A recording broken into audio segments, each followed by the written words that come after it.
Hey everyone, so I'm just going to quickly read two passages from Frederick Douglass's narrative, and after I read them, I'm going to analyze them a bit too, so we'll get right into it.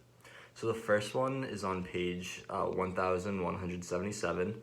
It's the paragraph right before chapter 3 if you want to follow along, and it says, "I have often been utterly astonished since I came to the North to find persons who could speak of the singing among slaves as evidence of their contentment and happiness. It is impossible to conceive of a greater mistake. Slaves sing most when they are most unhappy. The songs of the slave represent the sorrows of his heart, and he is relieved by them, only as an aching heart is relieved by its tears. At least such is my experience. I have often sung to drown my sorrow, but seldom to express my happiness. Crying for joy and singing for joy were alike uncommon to me while in the jaws of slavery. The singing of a man cast away upon a desolate island might be as appropriately considered as evidence of contentment and happiness as the singing of a slave. The songs of the one and of the other are prompted by the same emotion."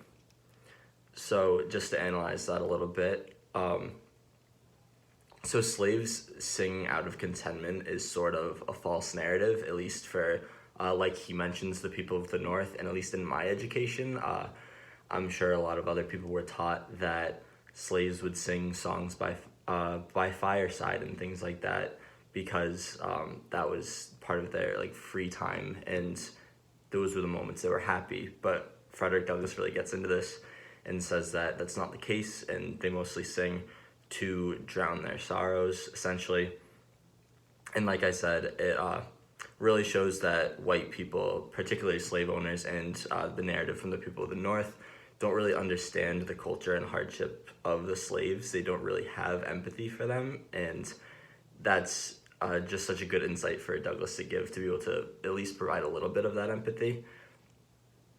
And as it was mentioned earlier in the work, I think it's an example of how Douglass's story isn't really outstandingly cruel, especially because others have had this similar experience.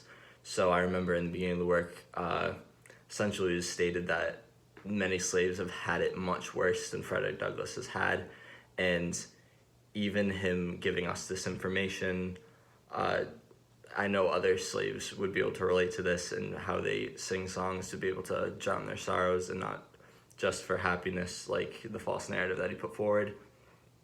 And so just another example of how Douglass's experience was a very common one and not exceedingly cruel by any means.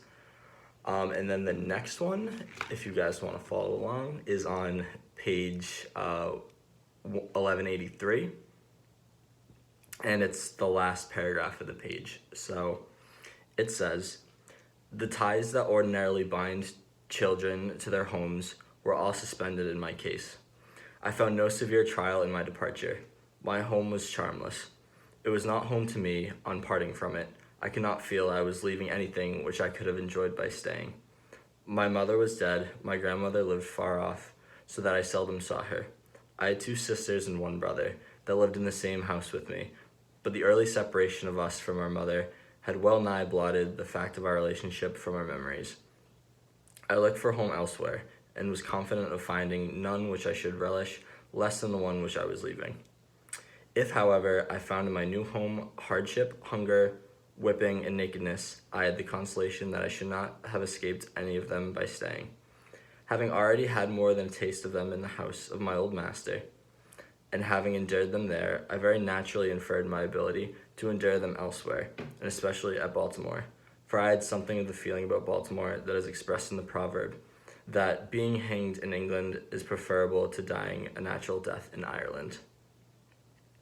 So basically that passage essentially shows Frederick Douglass's resilience and all of the things that he's had to endure throughout his entire time being a slave.